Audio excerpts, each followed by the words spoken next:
All right, welcome everyone to another edition and a very special edition of Boca Ben Live with Melanie and guests. So, would love to. Do you guys want to introduce yourselves? So I'll go. I'll point this way. I'll go first since I'm not the speaker this time. I'm Melanie. I am formerly part of esports industry, now doing more marketing in other areas, but I am here to usually chat and give my 2 cents as a woman in the space.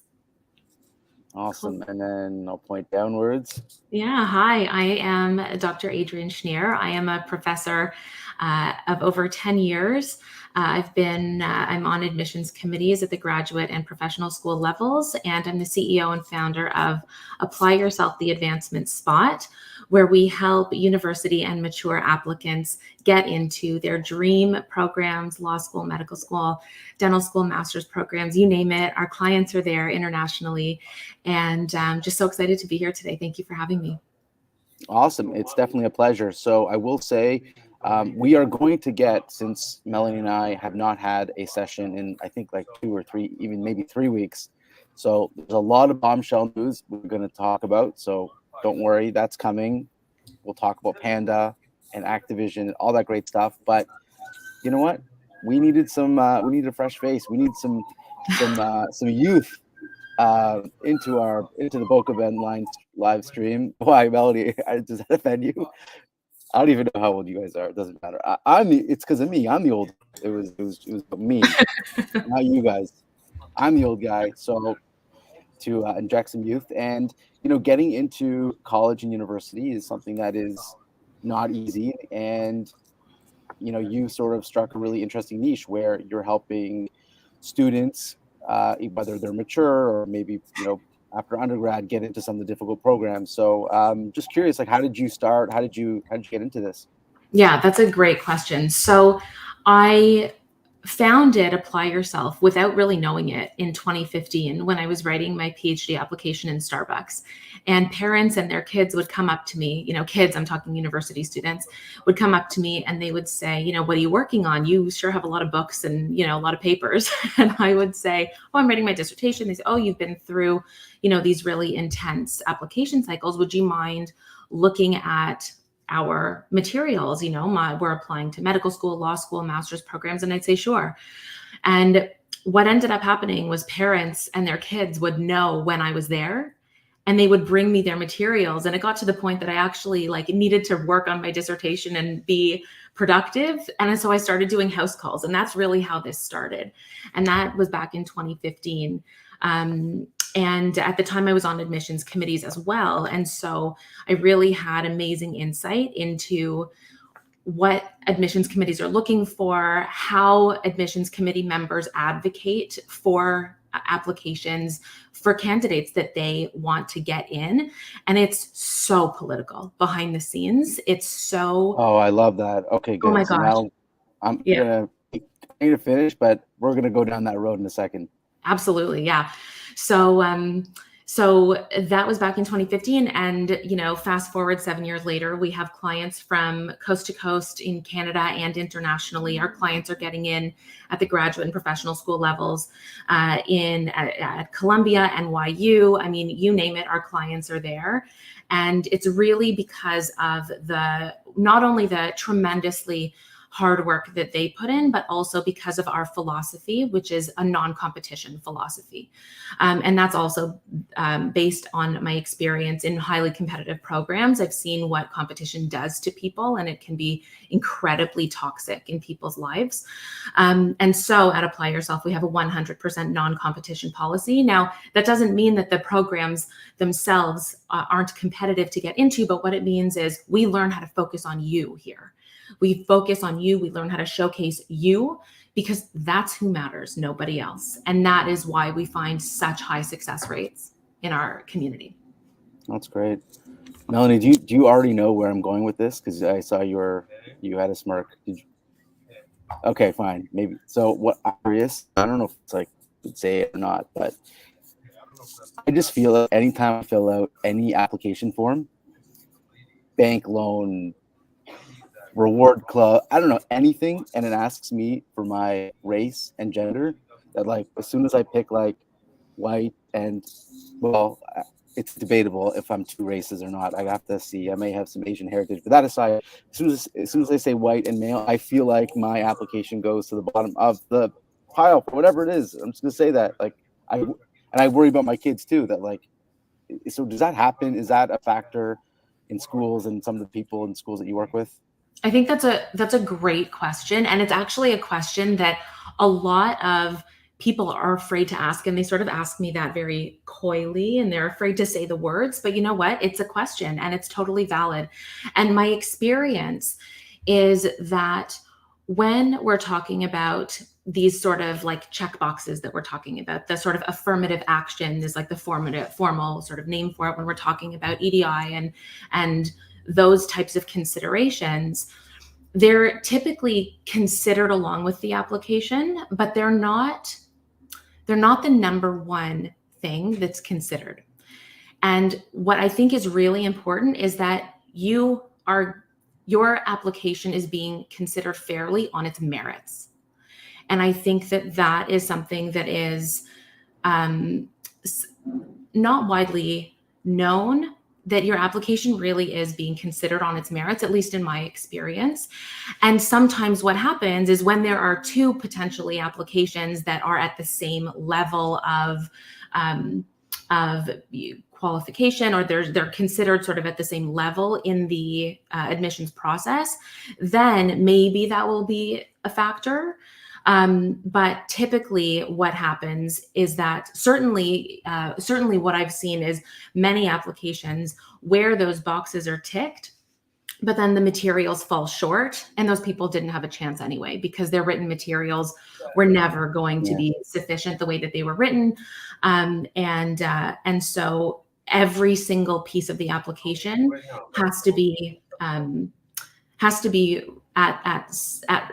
submitted at the standard that the committee is looking for. And then that's where my work comes in, because we specialize here in the written materials, which I'm sure we'll get to this point, but people generally consider the numbers to be the most important thing. And something I always hear is, oh, we'll get to the written materials later.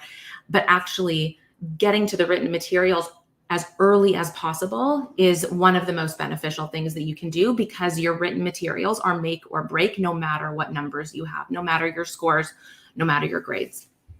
Yeah. I Okay. have a follow-up question. So I get a lot of questions from kids who are wanting to go from like high school esports to collegiate esports, and just like telling them to work on like a portfolio. What are some good examples of like things that high schoolers should be working on now so that they can eventually get into the schools that they're wanting to get into, whether it's the written piece or maybe some portfolio pieces to kind of showcase their extracurricular activities on top of academic? Thank you. I love that question. So there's so much. There is so much. Okay, let me organize my thoughts here for a second. So there is so much that high school students and even young university students can do on their way in to thinking about the kind of career that they want. Now, the number one thing that I start with all of my clients is figuring out, and this is often a shock to people, figuring out the kind of life they want to live. And you can figure that out, or at least have some idea about it when you're 13, 14, 15, 16. You don't have to be in your 20s or 30s to figure out what kind of life you want to live. It doesn't mean that everything is clear to you, but what it does mean is that you know how you want to feel when you're at a certain stage. And so as we're talking about high schoolers transitioning into a university or college program, what can they do if they need a portfolio? How do they produce it? What kind of work goes into it? What kind of experience is really what's needed? There are a few pieces here. So number one is really understanding how to showcase yourself, because you could have all the experience in the world, you could have the best portfolio in the world and not be able to speak to the significance of the work that you've done and the growth that you've had. And that is a ton of the work that we're doing with our clients here, starting from high school, moving into that university college space. We work a lot on mindset because we have to understand the value of what we're doing while we're doing it. And that lightens your load a lot later when you're writing your applications. The second piece is it's amazing to have a portfolio. And on the flip side, to also have some really tangible in-person / virtual experience with a company, with an organization. And it doesn't have to be in a predictable sort of traditional way. You could be interested in this field and do some work with an NGO if you're also interested in something like global health. I mean, there's so many ways that we can integrate experience between interdisciplinary fields that you can really truly do what you love in a really creative way, creating that space for yourself, that niche for yourself. And all it takes is talking about it in a really strategic way with somebody who actually understands the process. And so that's where a lot of my work comes in. So number one, I would say you have to be able to value the experience that you are getting while you're getting it.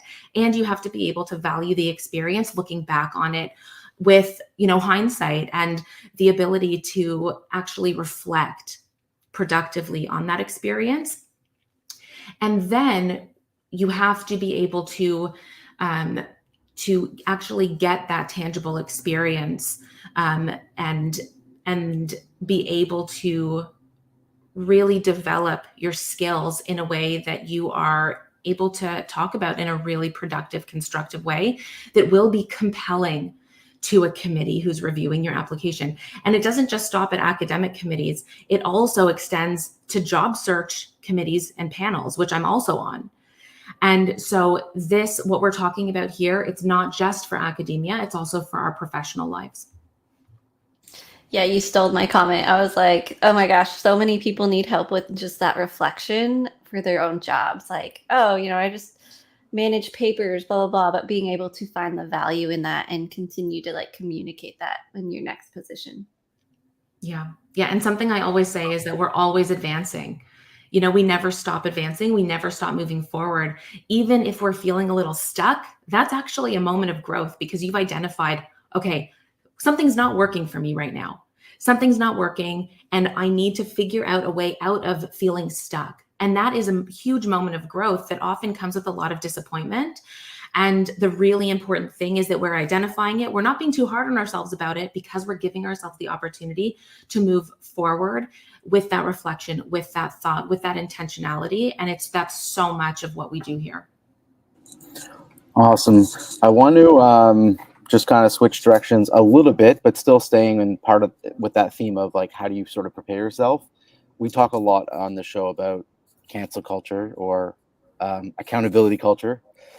And so for people in high school, university, how much do they have to sort of, I don't know, clean up their social media presence or ensure that they haven't said something that is, going to deny them? And that's also a question too, or maybe it doesn't even matter. So what's your take on sort of how students can prepare themselves and their online image as they move into, a new program? Yeah, great question. Your social media presence, your public facing presence matters so much. People think, applicants think, whether it's for academic positions or professional positions, that, oh, they're never going to Google me. They Google you. They Google you. They look things up. They look up if you say that you're if you refer to something in your materials and somebody has a question about it, they're Googling it. Same with professionals. I know that when we're hiring, and I run two companies, when we're hiring here, we absolutely Google who we are hiring because we need to know that your brand, your reputation falls in alignment with ours. And if it doesn't, there's no way it's happening. And there are so many different layers to that. But I think one of the most important tips, and I have implemented this since I got, Facebook, which was early days. And that is that you have to imagine that your dream employer, or if you end up working for yourself, your dream clients are seeing everything that you post, everything. Social media, in my view, from the advancement perspective, is not a soapbox. It is a place where you are representing yourself and the brand that you are creating for yourself. And so if what you're creating for yourself, what you want for your life, is not in alignment with the kind of content that you're posting, don't post it. It's better to not post at all. And I actually, with some of our clients here, we talk about this social media, and in some cases, we actually go through some of their social media, and I tell them, take this down, take this down, take this down, take this down. That's how serious your online reputation is. Awesome. And I would actually just add one other to that, is often it's not the social media posts that get you, it's the DMs. So not even really you post online, it's what you say digitally to other people. That if you look at all the people that have been canceled, a lot of the times it's DMs that get people, not necessarily public posts. Oh yeah. Be careful. Everything can be screenshotted. Yeah, exactly. Yeah. That's awesome. Thank you so much. So tell me, what's the best place for people to get in touch with you, follow you? Yeah. So to learn more about our perspective and what we do, you can listen to our podcast, which is called the Advancement Spot Podcast. It's on Spotify, Apple Podcasts, anywhere you listen to your podcast regularly. And follow us on Instagram at Apply Yourself Global. Awesome. Okay, that's great. I didn't know you had a podcast. Okay. I'm going to check out the podcast. It's one of my favorite things. Yeah. Wonderful. Yeah. Let Melanie me know is the podcast expert, actually. I feel like you are. No, I just have a few I like, but it's interesting. Okay. Awesome. Thanks so much for coming on. Thank you so much. Excited to follow your journey. Amazing. Happy to be here, and thank you again. Our pleasure. Thanks. Yeah. Okay. That was great to have a guest, honestly. Yeah. It's really, and I want to say one other thing is just related to that application thing. Do you feel like I want to drop off my dry cleaning and it's like, are you a veteran? Are you this? Yeah. I want to get a prescription. Like, do you feel like in the US they ask you for everything? Right? Do they not in other places? I'm only from the US. I don't know. It's just normal now. But yes, I don't know. It's everywhere. Maybe I just feel more paper. I just feel like I'm constantly asked race, gender, veteran status, indigenous status, for everything. And I'm like, why does Best Buy need to know my race? Like it's nuts. But anyway. Yeah. Good tips. All for the numbers. It's a numbers game. Yeah. And it's helpful for marketing, right? Like as a marketer, like if I know who's buying and like their demographics, then it helps me pivot the brand to, get more of those people. Oh, for sure. Yeah, definitely. It's valuable for everybody to ask. And then, I don't know, sometimes I just feel like I don't want to decline to answer. I feel like obligated to share this information. Right. Yeah. And the declining feels awkward. Like, makes me feel like I'm hiding something if I decline. Like, I don't want to tell you my veteran status. Yeah. And if you're like job searching, the amount of times you have to answer that question, especially you could just be like, here's my profile. Can you all just steal this information? I know it's out there everywhere. Why do I have to keep checking it for every application? Yeah, it's jobs, but it's everything related to finance, anything government. It's always I'm doing my health insurance renewals, all that. It's, everything. Yeah. Anyway. But no, that was great to have Dr. Adrian on. And I mean, listen, it is probably not easy these days to get into good programs. And I definitely see why you need to have someone to really point you in the right direction and to help you get there.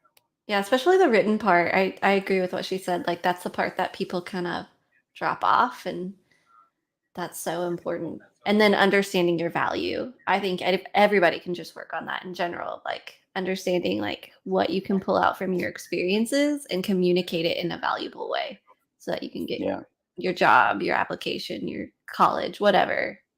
So important skill. Absolutely. All right.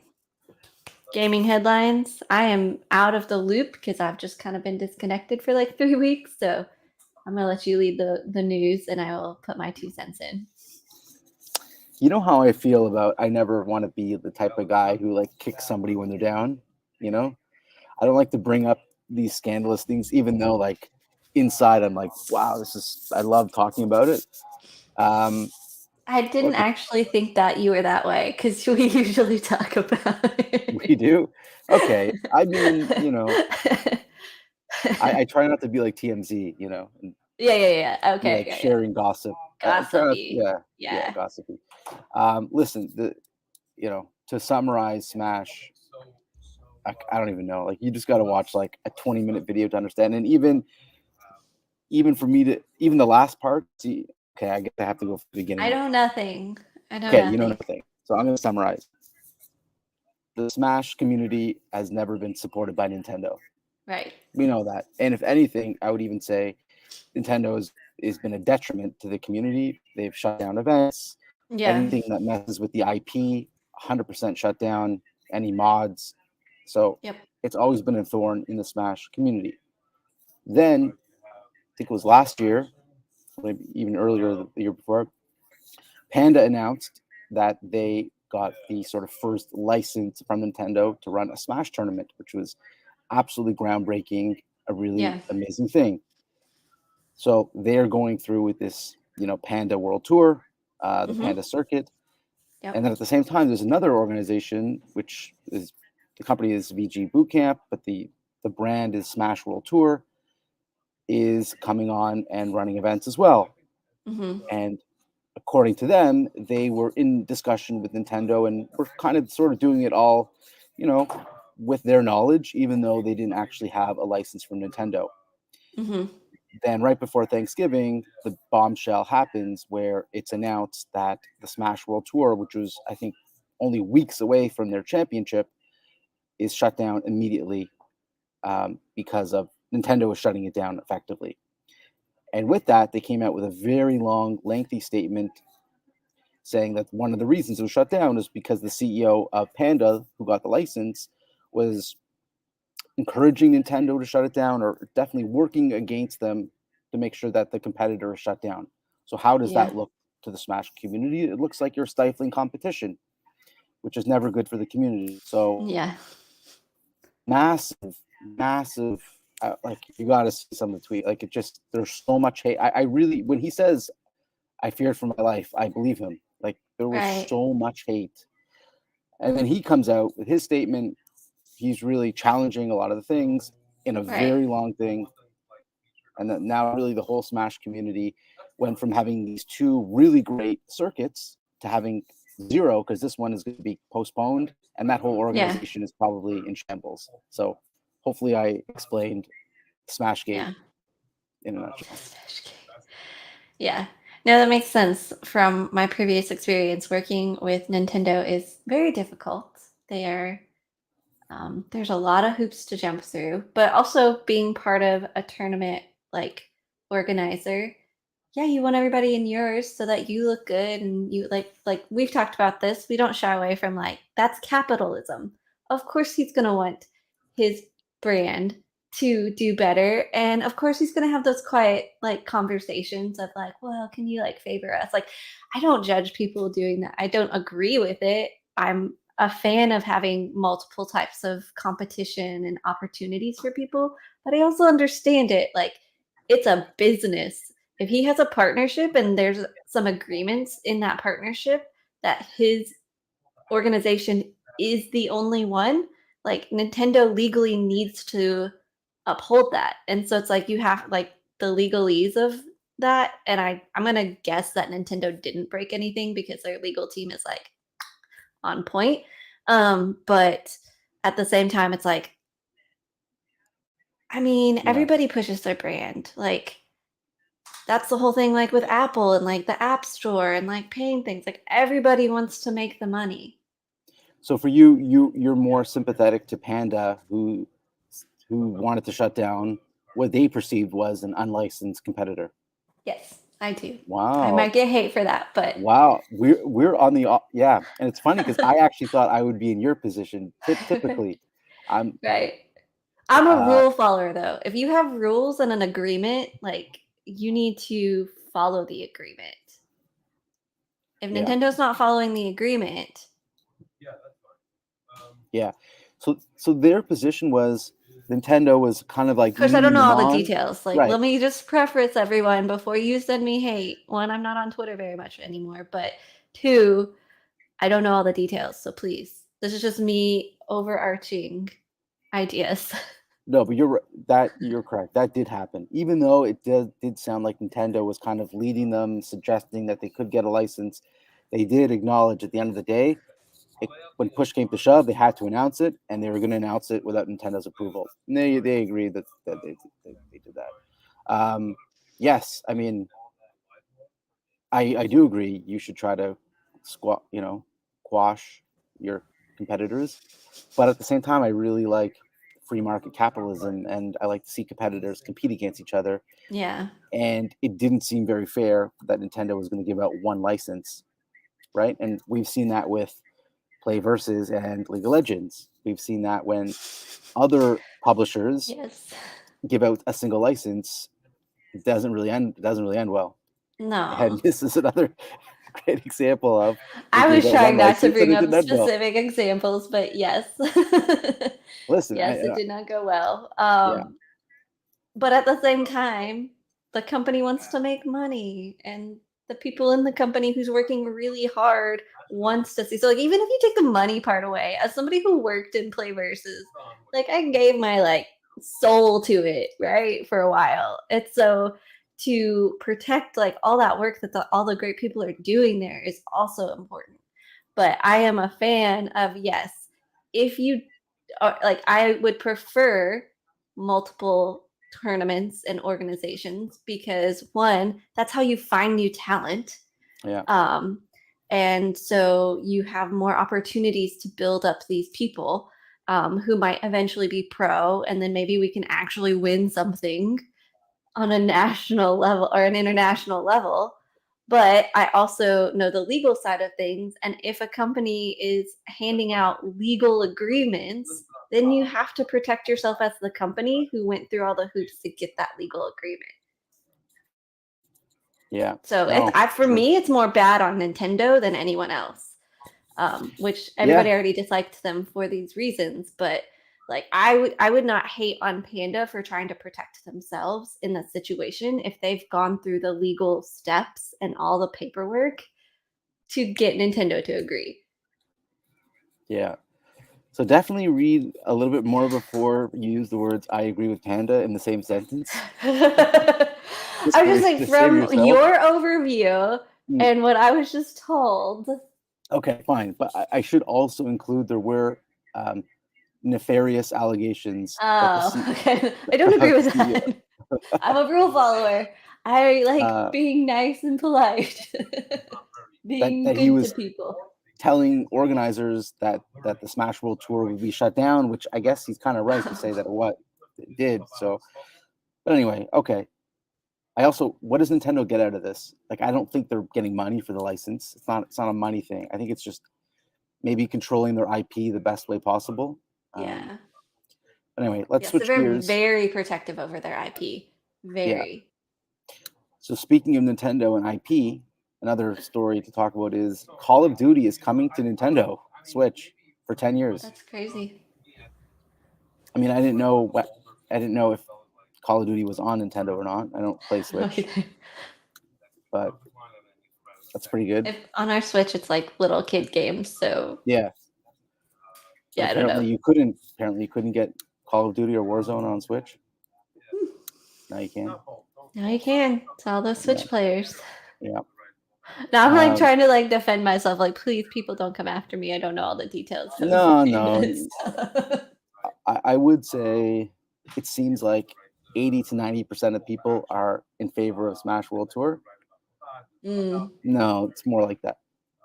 I'd say 80 or 90% are there, and then like 10 or 20 are both sides are wrong, and like 1 or 2 are like, oh yeah, Panda's for sure right.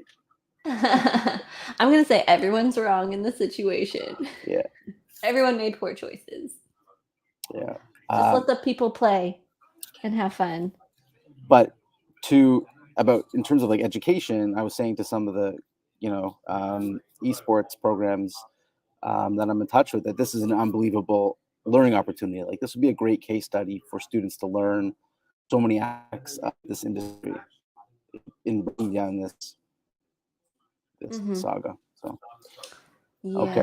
And it goes back to what we were talking about with Dr. Adrian. Like, you just really need to be careful with what you say and who you say it to, and protect yourself. Yeah. Okay, we have two other stories. One, a pretty big merger this morning, Game Square, which if you've never heard of Game Square, you've probably heard of Complexity. And if you've never heard of Complexity, you've probably heard of Tim the Tap Man. So that company, they are merging with Engine, which is actually a company that has merged and changed names a whole bunch of times. So it used to be called Millennial, and then they did this big 3-4-way merger, and they're merging again. And I think really just the quick take, as the Prophet would put in his newsletters, the Prophet's take. There has to be consolidation. Like, it costs, let's say, like $1 million to run a publicly traded company, and fees and audits and all that. Yep. So you take two companies that are each spending $1 million on zero and put them together, you get a better chance of being profitable. I think that's, you're going to see a lot more of them. Yeah. Who's absorbing who? Is Game Square absorbing Engine, or vice versa? It looks like it's about 60-40, Game Square being the... Is Game Square 60? You know, I don't want to say. It was a 60-40. I forget which one is which. But gotcha. I mean, not that matters. I was just curious. Yeah. And the last one, which I think is really important because we've discussed this ad nauseum, is the Activision acquisition by Microsoft. So just so people understand, when antitrust means a regulatory body is going to look at the deal and see if it's good for consumers, whatever, stakeholders. But there's different antitrusts in different countries. So the deal could be approved by the US, but Europe could be like, no, and then you're still screwed. So just because, I just want to clarify that. So now we're talking about in the US, which is probably the most important one for that. It was a 2-2 split decision. And it was split because this panel, the Federal Trade Commission, had a member resign, and they haven't had time to replace them. So it's likely that they will approve it, but with conditions. And I think one of the conditions that was mentioned would be a 10-year guarantee that all the Call of Duty franchise would remain available for PlayStation for at least 10 years. But I think they're going to have to sell off other assets to make this deal go through. Interesting. It's just complicated. I'm curious how it'll go. Then there's Europe, which probably will be like, go fuck yourself. You know, I don't know. That's probably their response to U.S. tech companies that want to get together. It's like, why does it even matter to Europe? Like, why should they even have a say? That's another thing. Like, I mean, it would be a say for like the business within Europe. So if you're wanting to sell to Europe, right? But imagine just like the optics. Like, imagine if two European companies wanted to merge and like it didn't happen because a U.S. non-elected panel said no. I bet it happens. So now you think the deal will happen? No. I'm saying I bet that does happen. I'm sure there are U.S. people that keep European companies from merging. I bet it goes back and forth. But we just have some really big names, so maybe that's why. Yeah, typically it's Europe screwing over the U.S. Like the whole situation with Apple. So Apple had a crazy tax loophole in Ireland where they were like paying no tax. And Ireland's cool with it because it's like, oh, great, all this money's flowing through our country. We get tax revenue. And the Europeans are like, no way, Apple. So I don't know. Yeah, I feel like they like to screw Ireland too. So maybe that's why too. Yeah. On a positive note, did you see the Mr. Beast Nerf gun? It looks really cool. No, that sounds really cool. Yeah, can I share my screen? Yeah, Mr. Beast can do no wrong. I don't think I can. But it got him onto Forbes as well. So like it was such a big ordeal that he got onto Forbes. I'll present. Yeah. Share screen. Oh, someone posted on social media the question: Would you not leave your house for like a really long time for $100,000? And I'm like, you are just describing every single Mr. Beast video. That's hilarious. Okay, I don't know if y'all can see it. I can't see that you can see it. Yeah. There we go. I got it. Isn't it pretty? That is pretty cool. Can I zoom in? Oh, no, it's not working. So yeah, and then because he got on it, he got this toy. He's now on the cover of Forbes annual 30 under 30. There he is. Mr. Beast can do no wrong. It's true. He makes good choices. Not to mention like what happened at American Dream when he made an appearance at the Beast Burger. Oh. It was nuts. Like they had to shut it down. Like it was a potential stampede waiting to happen. Yeah. That's crazy. Gel fire. I need to learn more about this. I'm a fan of They're Nerf cool, guns, yeah. apparently. I'm like, this sounds fun. I heard about it because Oxygen Esports has a deal with a gel company, like a gel gun company. So I looked it up, and it is really cool. Yeah. I mean, I'm nervous to give 2 7-year-olds and a 6-year-old any type of gun to play with, but I mean, maybe. Yeah, I grew up with rubber band guns. I don't know if anybody else had those. There's a lot of pain. Yeah. They're just gonna shoot each other in the eye. Like that's what's I gonna happen. know. That's what I was thinking too. I was like, I mean, I'd play with this. Whether I give it to my kid, I'm not sure. Yeah. That's But true. it looks cool. So good for Mr. Beast. Good for Mr. Beast. Absolutely. That's it. That's the show. I'm actually dressed nicely because I didn't have to ride my bike to work. Oh, nice. Congratulations. Is it really hot in Yeah. Florida right now? Somebody told me it's really No, hot. it's beautiful now. Nice. Like high 70s, low 80s. Perfect. It is, yeah. Okay. I think that's what we got. So we'll be back. Are we back next Thursday? We should, we should get back. Yeah. Okay. Get back in the swing of things. I think Yeah. so. Then the holidays happen and that throws everybody off. So Yeah, that's true. Okay, so now we are going to save all the great stories. I'm sure we're going to talk more about Panda. I know we're going to talk more about Activision. Of course, we're going to talk about cancel culture as many times as it happens. And that's the show. that's the show. It's basically what we do. And Mr. Beast. We always talk about Mr. Beast because we both like him and he's the best guy. Yeah. Well, I don't know how to call it like collectively. We're fan people. Like you're a fanboy. I'm a fangirl. My kids We're even fan know humans. like the sidekicks, like Chandler and Oh wow. I don't actually watch it. I'm just impressed by his like marketing and business mind. so Impressive. you'll like. I don't know if it's a recent episode, but there's a great one where he does a whole campaign with a dog rescue shelter. And so he creates like 50 huge billboards. He puts them all around the city. And then he does this whole thing to get these dogs adopted and then gives out $10,000 Petco cards to all the people who adopted them. Wow. Yeah. Hopefully they went to a good home. No, so they didn't know it's Mr. Beast ahead of time. He said that. Okay, Yeah. okay. He actually said, we don't want people coming in because it's Mr. Beast. So he was like hidden. But yeah, that's why everyone likes Mr. Beast. He does like these great feel good videos that puppies getting rescued, like, Yeah.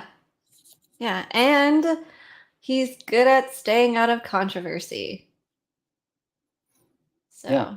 Look, I'm willing to let my 7-year-old and 6-year-old kids watch Mr. Beast. yeah. There's no foul language. It's clean content. Unlike our show. Not funny. I wouldn't let my kids watch this show, but I would let them watch Mr. Beast. Yeah, whatever. It is what it is. We're mostly clean. Yeah. So, all right. This has been a long episode. So I think we'll cut it here. Thanks everyone for tuning in. I'm Boca Ben. I'm Melanie. Have a great day. Oh wait, too early.